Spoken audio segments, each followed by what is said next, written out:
Hello, everybody. It's the Historical Gamer once again, and it's that time of year again. Today is the last day in the year 2019, and in today's episode, we're going to be talking about my top 5 strategy games of 2019. Now, first things first, these lists always are subjective. I can only take a look at games that I played and talk about games that I played. And so I did not play every strategy game. Every year, more and more strategy games come out. It's harder and harder to cover everything. And I'm not a journalist. I mostly play what I like or play what I'm interested in, and then kind of start series and run those over many weeks, sometimes months. And so because of that, I don't get to a ton of games. But these are the top 5 games that I found in the year of 2019. One other call out, I don't think that's necessarily applicable for this year, but my list always does give the option for me to cover a game from the previous year that may not have actually come out in the year. So theoretically, if a game came out in 2018 and I played it a ton in 2019 and really missed it the year before, I might include it in the list. I don't think that's the case for any of these games, but I think that I have a sneaking suspicion that may be the case next year. Because of the way early access works, it's always difficult to determine, is this really a top game or not? I'll give you an example. Ultimate Admiral Dreadnought is in early access right now. I've been playing it quite a bit, and I've been enjoying it quite a bit. It's not on my list for this year because the campaign's not even out yet, so it's really hard to sort of rate. But that certainly is a game that you could argue came out this year or next year. We'll see. But I have a sneaking suspicion it'll end up on my list next year. Ultimate Admiral, Age of Sail, probably the same thing. But that's enough of that. Let's go ahead and jump into what I think are my top 5 strategy games of 2019. At number 5... We the Revolution is a game that is developed by Polyslash and published by Clay Bater. And this is a very interesting game that, I'll be honest, I don't think it's in the top 5 best games of 2019, but I put it at number 5 in this list because it does a lot of really interesting things. There isn't a lot that's appealing about it. If you were to ask me the most well-rounded games, most well-designed games, most cohesive games, I don't think I'd put this on the list, but it's on the list because of a couple of key things. First off, what is the game? It's a game that puts you in the shoes of a lawyer, or I guess a judge, in the French Revolution. And so it's a somewhat fictionalized account of the French Revolution, and you're playing as this judge on the Revolutionary Tribunal, and you are presented with various different cases where you have to make judgments on people and determine, are these people that should be let go? Are they innocent? Should they be killed? Should they be thrown in prison? What should you do with a person? And the way that the game works out is these different trials, these different cases come before you, and you're presented with evidence, and you have to make decisions. You have to ask questions to uncover different pieces of the evidence. So you might not know anything about the case other than what the summary of the trial is, and then you have to ask the witness different questions to determine what actually happened. And you can call in witnesses, you can look through evidence, and you have to read through the evidence to unlock clues that can unlock additional questions that you can ask and other things like that. And so it's basically a puzzly kind of courtroom drama, but it goes way beyond that. So that's kind of how the game starts, but the game also has this home element where you've got to manage your relationship with your father, your son, your older son, and your wife. And they're all sort of having different opinions within the French Revolution. And so sort of the way the game is trying to portray itself is you're a judge in revolutionary France, and you're trying to work your way up in the political structure of revolutionary France so that eventually you can steer the head of state or steer the French Revolution. Meanwhile, you've got all these different adversaries within your family or outside the family that you kind of have to jockey for power. And so a game that starts off ostensibly as a courtroom drama turns into a sort of a soap opera within just the backdrop of these trials that are going on. And I think one of the game's problems is that it doesn't know where to stop, and it keeps layering on these elements. So, you've got the family elements, which I think are fine. You've got the courtroom elements, which I think are very well done. You have different events that can occur throughout the revolution. You can meet different revolutionary figures. You can plot against those figures. And on all of these different things, I think it gets okay. But where the game starts to lose me is where it layers in things like street battles in Paris, where you're trying to conquer the city in this like little mini game, or where the game starts to introduce battles where you're like have like almost like a chessboard type battle that you have to fight to try and win different military engagements during the revolution that I have no idea how you're supposed to be in control of, and I don't know, it kind of loses me there. And so I think one of the problems with the game is it tries to lay too much on top of other mechanics, and it gets a little bit kludgy and a little bit in its way. But where this game really shines is the artwork is astounding. The artwork is just flat out phenomenal.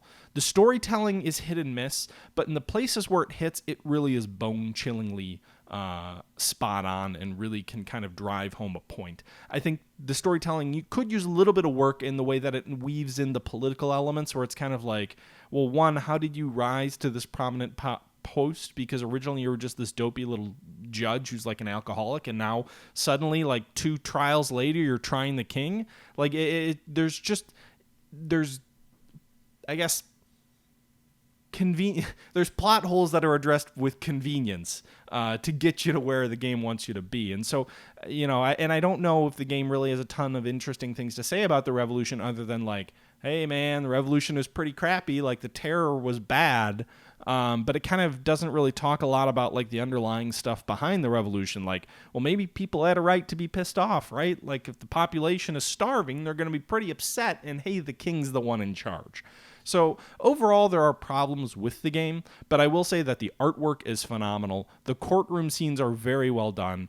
I know I think it's a Japanese series of sort of courtroom drama type games that I purchased on Steam, but I haven't actually played yet. So this is my first experience with this type of a game before, and it was very well done. I really did enjoy sort of the prioritizing different elements of your family to build your relationship up with your family, and the way that all weaved into the narrative and the art style was really, really interesting.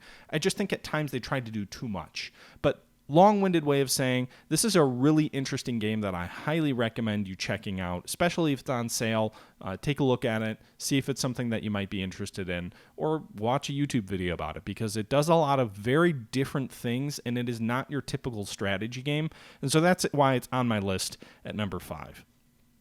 Number 4 on my list for 2019 is a game called A Legionary's Life, and it is developed and published by Alessandro Roberti, and I'm sorry if I'm mispronouncing that name, but I believe it's actually a one-man gig, which is pretty impressive. I don't think I've ever had a game this small, this independent on my top 5 list before, and that's because it really is a treasure. It is really something special. A Legionary's Life is a game that takes place primarily during the Second Punic War, and puts you in the shoes of a Roman soldier, just an ordinary Roman legionary. And it allows you to go from a new recruit just joining the legions in Spain and the campaigns against the Carthaginians there, to becoming a successful soldier there, potentially even a war hero as you move into North Africa to go with Scipio's forces in the drive on Carthage. And I think it eventually ends up in the Illyrian campaigns, maybe. Are those in the Balkans? But that's kind of where the game ends. There's three, maybe 4 major campaigns that take place in this game. And essentially the idea is it's following the career of one young Roman legionary. And so in some sense, it's an RPG. You need to worry about equipping your soldier, trying to get better armor, better weapons, better equipment. You want to loot money from enemy soldiers or from enemy villages and whatnot. That money can then be used to buy better equipment. You also can get paid more. You can get promoted. So you kind of join the ranks as a lowly legionary, and you can work your way up as sort of like the head of a century, of a oh my goodness, I'm blanking on the names of the different, head of a cohort or something to that effect. And it's pretty neat. It's very much a text-driven game. So the way the game works is there's these different phases. So you start off in a phase where you're basically at camp. And when you're at camp, you can do different things. You can take guard duty, which may improve your relations with your other soldiers. You can train with your sword. You can train with your shield. You can train with your javelin. All of these things that improve different skill elements of your character. But you only have so many turns or so many events or days that take place while you're in your camp. And as you expend your days and your points and your action points on working on your javelin, your shield, your relationship with your fellow soldiers, that will eventually make you a better soldier. But again, you run out of time, and at the end of a phase, then you go to a battle phase. And during a battle phase, you're given sort of a text description of what's going on, and then you're given this very sort of basic screen that shows your stamina, your health, your stamina, health, and I think it's agility or something to that effect. These are 3 different key traits that influence how you fight. And your equipment influences how you fight, and your skills influence how you fight. But then you kind of have to work your way through these tactical battles in a one-on-one type of a scenario. So different soldiers come at you based on what's going on in the battle. It might be a skirmisher. It might be a heavy infantryman. They might already be tired from previous fighting. They might be fresh. And all of those things have influences on their stats and influences on your ability to hurt them. If they're heavy infantry and you don't have good weapons or good sword fighting skills, it's going to be a lot more difficult for you to bring them down. If they're light infantry, it's going to be relatively easy for you to kill them. And you have to make sure, like, do I want to use this phase of combat with a shield? Do I want to use this phase of combat, where I've got a more aggressive stance? And it's all really interesting and well done, and I think it's kind of cool because the game really hinges on this concept of don't be a hero. It has permadeath, so once you die, you're dead, and you have to start the game over. There is no going back. And so it really does teach you not to be a hero, like, unless you probably want to die, because you can try to be a hero, and you can win promotion and glory, but if you do that too many times, you're going to die. You're going to run into a bad situation that you can't come out of. So there's different scenarios where it's like, hey, you guys have just overrun the enemy line. You're driving through the village. Do you stay with your men, or do you maybe duck out to the side to go ahead and loot this hovel where no one seems to be paying attention? But wait a minute, what if there's bad guys in that hovel? And now you're fighting 3 bad guys all by yourself? And maybe you're not a good swordsman. You're probably going to die. So it's all very interesting and unique and well done, and the storytelling is awesome, and the research seems to be well done. Every time you go to a different camp, every time you go to a different battle, every time you go to a different sort of phase, you get this write-up that tells you what the heck is going on in this conflict, in this campaign, in this war, in this battle. It's very much a text-based adventure with limited elements of graphical fidelity to help convey the story and help convey the combat. And, I couldn't have enjoyed my time with it more. I didn't even get to the final campaign because it was very difficult and I kept dying. But it is truly a gem of a game and deserves, in every measure of the sense, to be on this list. It is one of the best games of 2019. Again, the game is called A Legionary's Life. You can pick it up for $7.99. It is not expensive at all. If you want to give support to an individual independent game developer really trying some new and interesting stuff and doing a tremendous job at it, I highly recommend you check it out. It is available on Steam. That's A Legionary's Life at number 4 on my top 5 games of 2019. At number 3 on my list is Strategic Command World War I by Fury Software and published by Matrix and Slytherin Games. This is the newest game in the Strategic Command series, and it is a grand strategy World War I game. The previous iterations of the game primarily focused on World War II, although something like 10 years ago I think there was a World War I variant. But this is really, I think, one of the best World War I games that I've ever played. And I've played a fair number of World War I games. I've played Commander of the Great War. I've played To End All Wars. I've played World War I Gold or Le Grand Guerriere or whatever. It was developed by some other company or Ajod. There was some conflict there.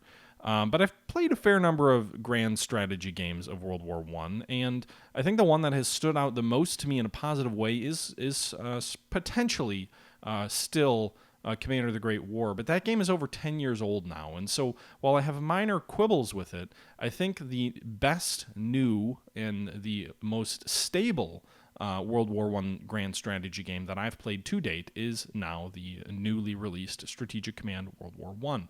This is a turn-based game where you play as either the Central Powers or as the Entente.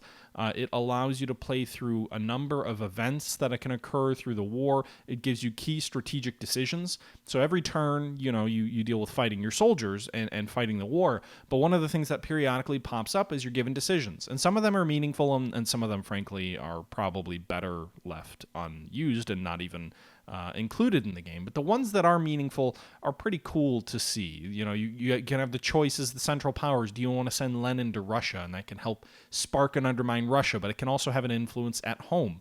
You can choose to have Austria-Hungary give up territories that Italy wants in order to buy the Italians off to keep them out of the war. The British, I'm presuming, because I haven't played as the Allies, but I've seen the event trigger on the Central Power side. The British can choose whether they want to deliver a battleship that's being built in British yards to the Ottoman Empire. If they do deliver it, it'll keep the Ottomans out of the war a little bit longer. If they don't deliver it, it can bring the Ottomans into the war much more quickly. The Germans have to decide what they want to do with the battlecruiser Goeben in the Mediterranean. Do they want to send it to join the Austrian fleet, which then might have a better chance against the Italians, or do they want to send it to aid the Ottomans, in which case it's going to make the Ottomans more likely to join the war? These are the kind of strategic decisions that you have to make that have a big influence on the way that the game plays out. Additionally, there are things like diplomacy, which at times feels worthless. Never spend diplomacy points on Italy, never spend diplomacy points on the United States. They're going to kind of do what they want to do. But diplomacy can be useful in keeping countries like Romania out of the war, trying to bring Spain into the war. And so you can spend your income on diplomacy in an effort to gain an advantage over your adversary. This is a game that has a lot in common with games like Panzer Corps to a certain extent, right? Like you build your army. It's a hex-based army. A lot of the stuff is abstracted. It tells you a unit might be an army, a unit might be a corps, a unit might be a detachment. But what does that really mean? Is it really to scale? No, but that's fine. I think the game does a tremendous job of showing Russia off as being just this absolute steamroller of manpower, but a little bit of a glass jaw. I think it shows some of the true weaknesses of Austria-Hungary while also showing some of the strengths of Germany. It's a game that gets a lot right about World War I, and it's a game that I've had a lot of fun playing. The general sort of way the game works is you have 2 week turns, although those weeks seem to be variable depending on the seasons, where you go, and then 2 weeks later the Allies go, and then 2 weeks later you go, and then 2 weeks later the Allies go, and that's kind of the way the turns play out. It is a hex-based game. It is turn-based, so you move your units across a hex map. There are different map effects that can influence combat. You can dig trenches that can cause your defenses to get better. You can research things. So you can research better trenches so that attacking your lines becomes more difficult. You can research tanks so that you can use tanks to break through the trench lines, artillery, air power, all these different things. I think one of the most useful things that I basically never used in the game was using your air recon to spot the enemy formations or the enemy positions, and then using your artillery to pound it more effectively. You can do that. Naval combat is represented, I don't think terribly well, but there's a concept of a blockade of Germany, where if the British put units on these blockade lines, it'll blockade the Germans, and it gives the German fleet a reason to try and sally forth and maybe break that up. There's also convoy hexes where the Germans probably want to put their submarines because it'll lower the income and the national morale of the other country, but that can also cause the Americans to get involved in the war more quickly.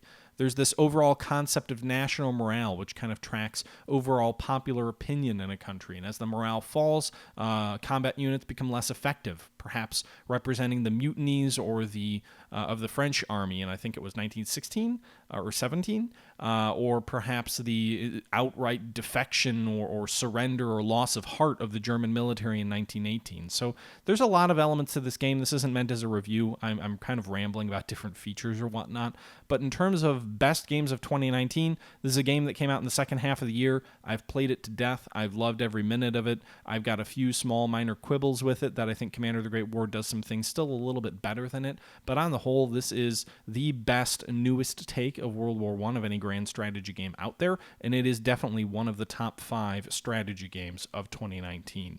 So if you're looking for something in that vein, I highly recommend you checking out Strategic Command World War I.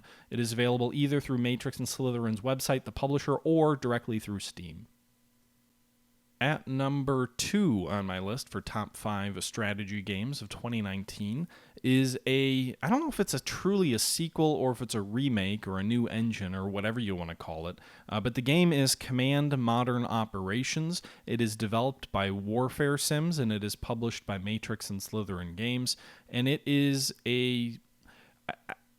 when I put together this list, I was thinking, okay, there's some games on here, such as Strategic Command World War I, that are very approachable. It's, in some sense, a beer and pretzels game. There's a lot of depth and strategy behind it, but fundamentally the mechanics are simple. If that was true of Strategic Command World War I, Command Modern Operations is the exact opposite. This is the spiritual successor to Harpoon. It is the sequel to Command Modern Air Naval Operations that came out, I think, in 2014. It's been a few years. But it is a game that is complex and yet also something that you can build literally anything. It's almost like a Lego set of modern combat. This is a real-time game that allows you to simulate literally any two weapon systems going up against each other from the end of World War II until the near future. It allows you to create whatever hypothetical scenario you want. It allows you to, replay historical battles or create hypothetical what-ifs. It is a game that fundamentally has one of the strongest mission editors that I've ever seen, and it has one of the most approachable scenario and mission editors that I've ever seen. I am not good with mission editors and with map creators or scenario generators or anything like that. I remember years and years ago I tried to make a group of Civil War scenarios and Civil War generals too. And that was probably a pretty simple and straightforward scenario editor, but I just, for the life of me, couldn't figure it out. I can figure Command Modern Operations out. There's a lot of, you can code Lua and make this really deep, but you can just run quick and dirty scenarios just by snapping your fingers, and you can just make it happen. With Command Modern Operations, there's a few things that they overhauled that made this truly an improvement over the previous version. First off, the UI is all completely different, massively enhanced, completely new UI.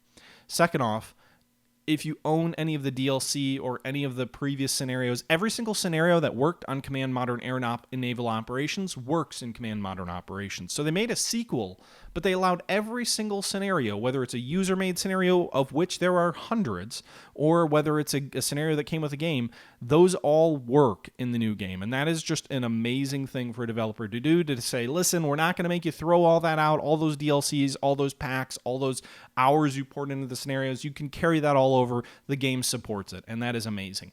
And I think I wish more games would do that, especially games like this, but that is a tremendous thing that they did. They also made some major enhancements to the way that some of the units interact. So things like air combat have been, the engines have been overhauled and are improved. I think G effects on not just airframes but on pilots is better moduled. So before, I think Command was very easy to take the human element out of it. It felt like, oh, this is the F-35 versus the PAC-FA in a purely hypothetical environment. But they're doing more and more with this game to try and make it seem more human, to make it seem like, well, listen, this system might be capable of these turns, but a pilot simply can't keep pulling these turns without respite. They added a enhanced ability to export your game to a completely separate program, not affiliated with them in sort of any kind of business sense. I think they might have some sort of a partnership, but they don't have. A different company develops a game called TACView, and what that is it's a program that allows you to view replay or live play of combat results in 3D. And so Command Modern Operations is a 2D game on a 2D map, but if you actually if you buy TACView, then you can actually see everything that's happening in your game, in your 2D game, in a 3D environment. It's not super high-end graphics. It's not, super pretty or anything. Think of that scene in Top Gun where they're showing a replay of the dogfight, and you've kind of got these 3D blocks that are kind of maneuvering around, and you see missile tracks or whatever. It's that. And so it's not a true 3D world that you might want, but it is a big step forward, the fact that they support that integration, and it's totally optional for you. So if you don't want it, you don't need to get it. overall, the game is just a lot more polished, a lot more approachable. And while this game is still incredibly complex and difficult, and I am not in any way good at it, it holds a special place in my heart and is a game that I highly recommend people checking out. Even if you don't buy it, just checking a video out, because this is not something that comes around very often. I think if you've viewed my channel, you've seen me play a lot of Gary Grigsby, War in the Pacific, which is a turn-based Grognard type World War II game, probably the only game that will look at the Pacific in that way, in that detail ever. And I think Command Modern Operations is of a similar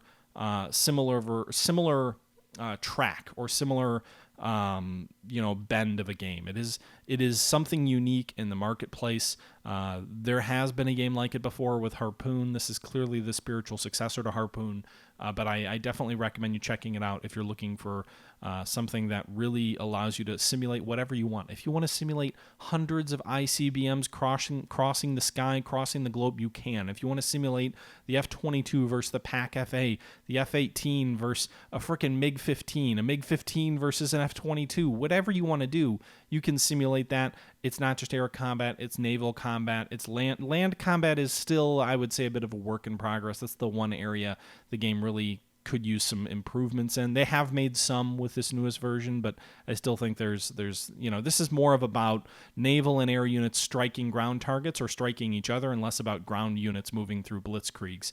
You probably want to try something like Armored Brigade if you really want tactical level land combat. But overall, this is a really interesting and well done game, and I highly recommend you checking it out. Nay, it's not a game, it's a simulation, but that's not a problem for me. And now going on the other end of the spectrum. So number 2, Command Modern Operations by Warfare Sims and published by Matrix and Slytherin Games. And so, without any further ado, the number 1 game on my top 5 strategy games of 2019 is Unity of Command 2 by 2x2 Games and by Crow Team.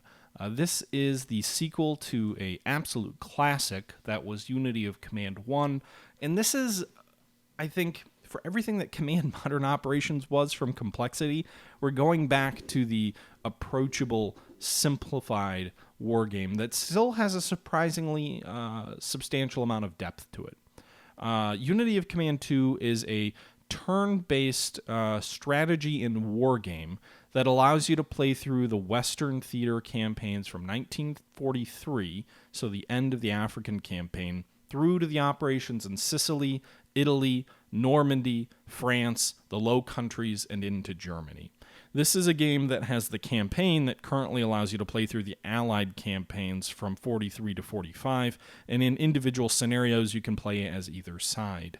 It is a game that has a surprisingly good amount of complexity in what is a pretty approachable type of a game. Now, Unity of Command 1 had some criticisms that it was a little bit too puzzly. I definitely think there's an element of that still in Unity of Command 2, but it's a really approachable war game. Like, if you were trying to show someone who isn't into war games, what is it about war games that are appealing? What is it about war games that, what would you distill a war game down into? What are some of its key components? And I think Unity of Command does a good job of showing that to people without being overly complex. I think the core of the game remains unchanged from Unity of Command 1, and that is, this is a game about logistics, and that's also somewhat unique in the strategy game world. Other games out there similar, like Order of Battle, Panzer Corps, other sort of entry-level war games, don't really tell the story of logistics very effectively. They give you some generic supply marker or whatever that tells you, oh, you have 3 supply left, or you have 2 supply left, or you're running low on gas. But there's no real sense of logistics, of building logistical trains. And this is a game that does that. You have supply depots that are behind your lines. You have different ways to bring those supplies to the front, be they railheads, be they roads, be they not good roads at all, like just nothing, just mountains. And all of the different types of terrain influence how supply moves across those. The distance that you are from your supply depot is going to influence how effective you are bringing supplies forward. How many of your supply trucks you want to allocate to different depots also influences how well you bring supplies up. And this is really, again, it's a game about figuring out how do I keep the momentum going in the spot in the battlefield that I need it to continue going, and how do I support that offensive with logistics and with my reinforcements and all of these other things without sort of breaking my logistical back. You can drive real far real quick and find out, holy crap, half my armor's out of supply, they're out of fuel, I have no way to push it forward to them, this is a crisis. But you can address some of those crises with using your headquarters, to use headquarters points to have an emergency truck convoy go to the north, or you can use that to, you can use your headquarters to rebuild bridges. The enemy can destroy bridges in your path. You can rebuild the bridges. You can build pontoons. You can do things like forced river crossings to get across a wide river. And so it's a very interesting game that, you know, in terms of having combat options, it's not just, oh, hover your thing over here and click attack, like in games like Panzer Corps, which, don't get me wrong, I've enjoyed my time with Panzer Corps and Panzer General, but it's kind of just like a click and attack. Whereas in this game, there's a lot of other ways to do that, right? So you can attack an enemy if you have an advantage, but if you don't have an advantage, you probably shouldn't be attacking them. What you might want to do is use a feint attack to reduce their effectiveness, or use an artillery bombardment to suppress them, or use a set-piece attack to neutralize their fortifications. There's a wide range of options in how you approach this game and how you approach the enemy positions, and there's a huge variety of maps from the narrow, confined peninsula of Italy to the wide open plains of the drive across France toward Antwerp. It's a well-done game. It looks good. It looks like what a war game in 2019 should look like. It's got a sleek user interface that sometimes doesn't communicate enough information, but generally speaking does a good job of what it's trying to do. It has things like carryover casualties for units. If you lose casualties, that will influence the unit's size, composition, experience in future battles. You can allocate reinforcements, but those reinforcements will bring down the overall experience of the troops. Do you balance that? There's a lot here. There's even a card-playing mechanic, which could allow you to draw extra air support. I actually think, I know some people have disagreed with me, I think this game better represents air power than any other turn-based strategy game I've seen. And the reason for that is this. The idea of games like Panzer Corps or Order of Battle is that you've got a unit on the map that's an air unit. And the air unit can be in a definitive place on the map. And that breaks immersion when you're thinking like, okay, this is a day-long turn. That aircraft is just hovering over me the entire time. And the enemy can attack the aircraft like whenever, if it's just there. And then, generally speaking, the aircraft fly forward with your troops as you advance, but eventually you have to pull them back so they can go refuel. But I don't understand what this idea of this sort of perpetual combat air patrol over me, but now all of a sudden it's gone for 3 days because it has to fly back to base and refuel, but it was in the air for like 3 days in a row. It just doesn't really work that well. I think air combat in Unity of Command works well.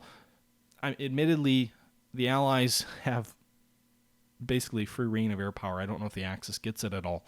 And the air power can't really be destroyed, so there's that. But it is sort of this idea of, hey, you've got 3 airstrikes, you can call them down on 3 different spots on the map, comes in, flies in, drops its payload, gets away.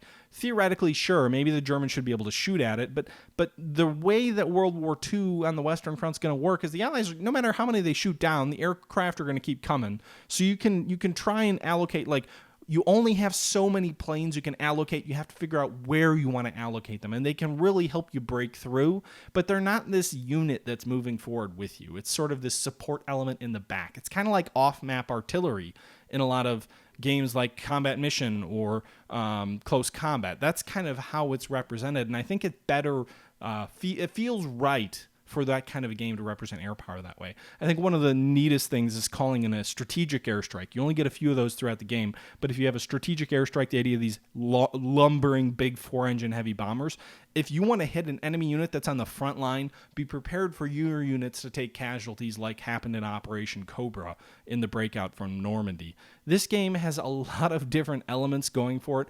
I think it does a lot right, and that's why it is my number one game of 2019. A year that had a lot of games come out. I played a fair number of games. I enjoyed a lot of different games, but Unity of Command was really a treat, and I had a great time with it. And I think, you know, if you haven't already seen the videos or you haven't already checked the game out, I highly recommend you do that. It is available on Steam.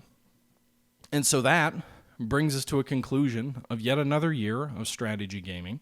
I hope you guys enjoyed the video. Let me know your thoughts below. What were your top 5 games of 2019 for strategy gaming, for war gaming, however you want to define that? And we're going to be having another one of these videos probably tomorrow on the 1st of January that's going to be talking about my top 5 most anticipated games of 2020. So now that we're moving into the next year, moving into a new year, what are we looking forward to that's coming out next year? And there is a lot. I have 5 games on my top 20 list, but I also have 3 honorable mentions. Some of them are already in early access, but there's a pretty exciting list to talk about for next year, and that's what you'll tune in to, hopefully, to see tomorrow. Anyway, guys, that's going to do it for this episode. I hope you enjoyed. Leave your thoughts below, and until next time, this is the Historical Gamer, as always, saying thank you for watching, and I'm out.